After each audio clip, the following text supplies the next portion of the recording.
온 세상이 하얗게 변모하는 계절 겨울, 새로운 한 해가 시작되면서 아름다운 설경을 느끼려 여행 다니시는 분들 많으실 텐데요. 조사 결과에 따르면 추위에 자세를 움츠리면 척추신경이 눌려서 다양한 부위에 통증이 유발된다고 하는데요. 그래서 오늘은 이 매서운 겨울 날씨, 내 몸의 건강, 그중에서도 어깨 건강을 어떻게 지켜나가야 할지 이야기해보는 시간을 갖도록 하겠습니다. 시청자 여러분 안녕하십니까? 우리 시대 우리 명의 MC 최은정입니다. 오늘은 명은병원 손명환 원장님을 모시고 어깨 질환에 관한 이야기를 들어보도록 하겠습니다. 원장님 안녕하십니까? 안녕하세요. 추위가 계속되면서 많은 분들이 어깨 통증을 호소하고 계십니다. 하지만 이 어깨 통증을 가벼운 근육통 정도로만 여기시는 분들이 많으신데요. 제 생각에는 이렇게 가볍게 여겨서는 안 될 것 같습니다. 어깨 통증 정확히 어떤 증상들이 있을까요? 네, 많은 분들이 어깨 통증을 가벼운 근육통으로 생각하시고 이 치료를 방치하는 경우가 많은데요.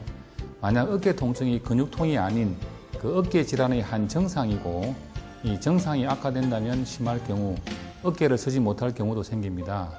그렇기 때문에 어깨 통증에 대한 자각과 원인 규명이 그 무엇보다 중요한데요.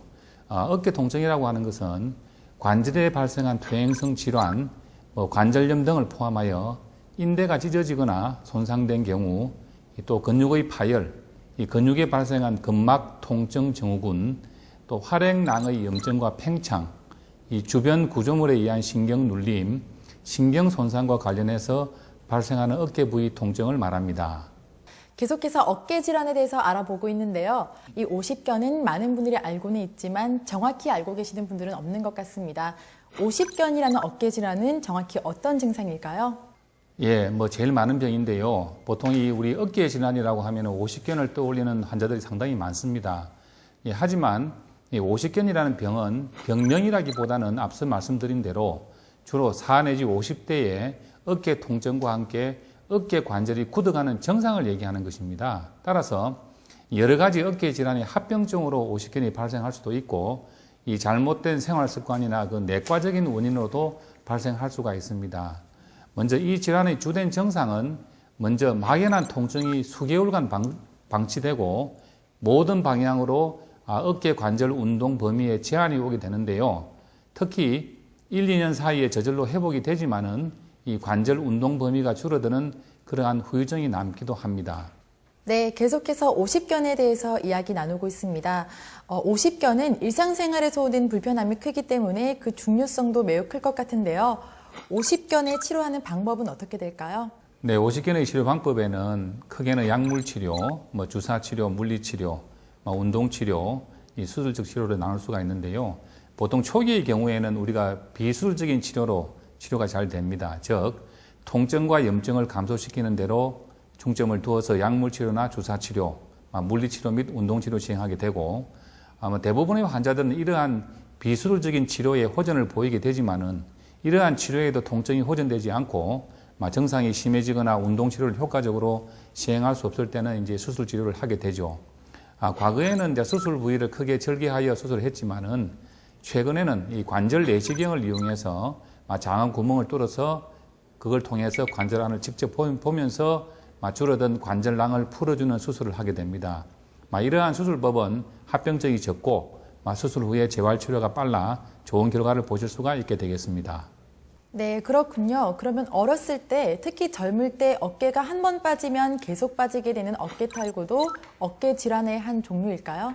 네, 그렇습니다. 어깨 탈구도 어깨 질환 중의 큰 하나 카테고리에 들어가겠고 어깨 관절 불안정성이라 불리는 어깨 탈구는 이 어깨를 안정하게 해주는 관절순, 인대, 관절낭 등의 손상으로 이 반복적으로 어깨가 빠지는 상태를 말하는데요. 20세 이전에는 어깨가 빠지게 되면은 대부분 계속해서 어깨가 빠지는 불안정성이 발생하고 40세 이후에는 불안정성보다는 이 회전근개 파열과 같은 다른 조직의 동반 손상이 증가하게 되겠습니다. 주로 외상에 의해서 젊은 층에서 많이 발생하는데요. 엑스레이나 MRI로 진단하며 이 관절 내시경을 이용해서 관절순을 봉합하는 것으로 치료가 가능하겠습니다. 네, 지금까지 일반적으로 우리가 많이 알고 있는 오십견과 어깨 탈구에 관한 이야기를 들어보았습니다. 그렇다면 제가 어깨 질환 중에서 들어보았던 어깨 충돌 증후군이라는 이야기를 들어보았는데요. 일반적인 사람들은 어깨충돌 증후군은 조금 생소할 것 같습니다. 어깨충돌 증후군 어떤 질환일까요? 예, 그 말 그대로 우리 어깨를 운동을 시키다 보면 충돌이 일어나는 것인데요. 이 어깨 충돌 증후군은 많은 분들에게 좀 다소 생소하게 들릴 수 있는 질환인데요. 이것과 회전근개 파열, 그 다음에 오십견과는 우리나라 사람들이 많이 앓는 대표적인 어깨 질환이 되겠습니다. 이 어깨를 들 때 이 어깨 안에서 걸리는 것 같은 느낌과 함께 통증이 나타날 경우 어깨 충돌 증후군을 의심해 볼 수 있는데요. 이 어깨 충돌 증후군은 회전근개라고 하는 힘줄이 붙는 곳과 이 견봉 하부라는 부위에 뼈가 부딪혀서 이 통증이 유발되는 질환으로 이 증상이 계속 진행할 경우에는 이 회전근개 파열까지도 동반될 수가 있겠습니다. 계속해서 어깨충돌 증후군에 관한 이야기를 나눠볼 텐데요. 어깨충돌 증후군 어떤 방법으로 치료가 이루어지나요? 네, 어깨 충돌 증후군 대부분의 경우는 이 뼈와 뼈가 충돌하면서 회전근개의 힘줄에 염증이 생기고 부종이 생기게 되는데요. 그래서 초기에는 보통 우리 약물치료나 이 물리치료 등으로 회전근개 염증 및 부종을 가라앉혀 증상이 완화되도록 해줍니다. 그리고 보통 3주 내지 6주 정도 보존적 치료를 하게 되면 대부분 이 증상이 많이 호전됩니다. 하지만 이런 치료에도 불구하고 일상생활의 불편을 초래할 정도의 통증이 지속된다면 수술적인 방법을 고려해야 합니다. 이 어깨 충돌 증후군의 수술의 경우에 대개 견봉 하부에 뼈가 자라나는 현상이 동반되기 때문에 관절 내시경을 통해서 이 견봉 하부의 뼈의 돌출 부위를 이렇게 깎아주는 견봉 성형술을 하게 되는데요. 이 동반된 점액낭염이 있게 되면은 점액낭을 제거하고 인대 파열이 있을 경우에도 봉합을 하게 됩니다. 이런 관절 내시경 수술은 큰 상처가 없이 3개 내지 4개의 1cm 이내의 구멍을 통하여 이루어지므로 수술 후의 재활치료가 과거의 수술법에 상당히 빠르다고들 얘기하고 있습니다. 지금까지 어깨충돌 증후군에 대해서 알아보았습니다. 원장님께서 어깨 질환 중에서 가장 많이 발병하는 것이 회전근개파열이라고 하셨는데요. 회전근개파열은 정확히 어떤 질환일까요? 예, 최근에 그 스포츠 인구가 크게 늘어나면서 이 회전근개 파열로 인한 어깨 통증을 호소하는 환자가 상당히 많이 늘어나고 있습니다. 이 회전근개라고 하는 것은 어깨 깊숙하게 위치한 힘줄로 어깨를 회전시키기 위해서 존재하는 그 4개의 힘줄 다발을 얘기하고 있습니다. 이런 힘줄들이 퇴행성 변화나 외상 등의 여러 가지 원인에 의해서 끊어질 수가 있는데요. 이렇게 힘줄이 끊어지게 되면은 통증이 생기거나 어깨 관절의 운동이 제한되는 질환이 바로 회전근개 파열이 되겠습니다. 회전근개파열의 진단과 검사는 어떻게 이루어질까요? 네, 가장 중요한 것이 먼저 이 환자와의 정확한 문진이 이루어져야 되는데요. 즉 환자가 언제 어떻게 아픈지, 어떤 동작 이후에 심해지는지, 특별히 안 되는 동작이 있는지와 이 같은 부분에 대해 환자와 문진을 하고 이학적 검사와 엑스레이 검사를 실시합니다. 정밀한 검사를 통해서 회전근개파열의 여부를 확인하는 것이 가장 중요할 것 같습니다.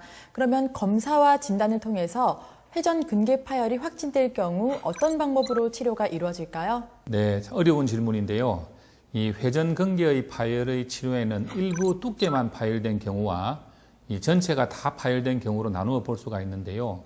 먼저 이 파열된 범위가 작고 이 부분만 파열된 경우에는 이 회전근개 염증과 부종이 동반되기 때문에 염증과 부종을 가라앉히는 약물 치료를 시행하게 되고 그리고 주변에 굳어있는 관절낭도 함께 풀어주기 위해서 충분한 휴식은 물론 약물 치료를 하게 되며 필요에 따라서는 주사 치료라든지 물리치료, 자가운동 치료를 합니다.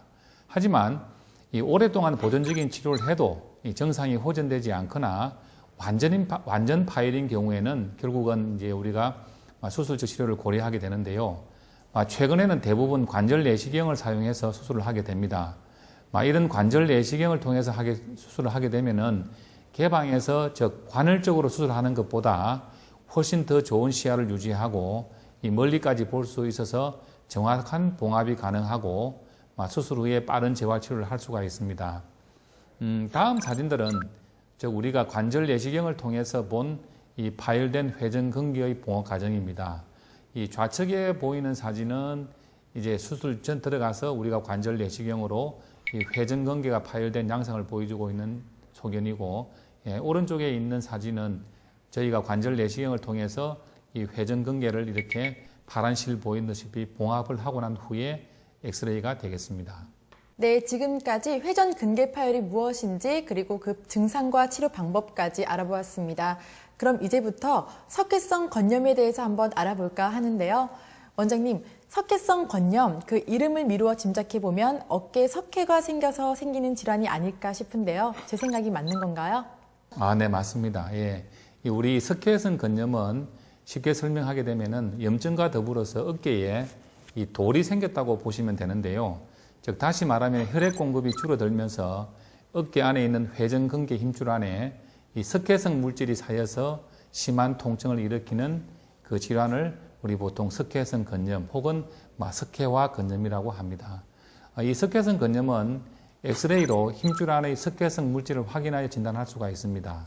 또한 정상이 호전이 없는 경우에는 이 MRI 촬영을 해서 석회의 위치와 크기는 물론이고 그 회전근개 손상 정도까지 정확하게 파악할 수가 있겠습니다. 네, 그렇다면 석회성 건염은 엑스레이와 MRI로 진단이 가능하다고 하셨는데요. 석회성 건염, 그 치료는 어떻게 이루어질까요? 네, 마찬가지로 이 석회성 건염의 치료도 이 수술적인 방법과 이 비수술적인 방법으로 구분해서 말씀드릴 수가 있는데요. 초기에는 심한 통증을 동반하기 때문에 이러한 통증의 관리가 매우 중요합니다.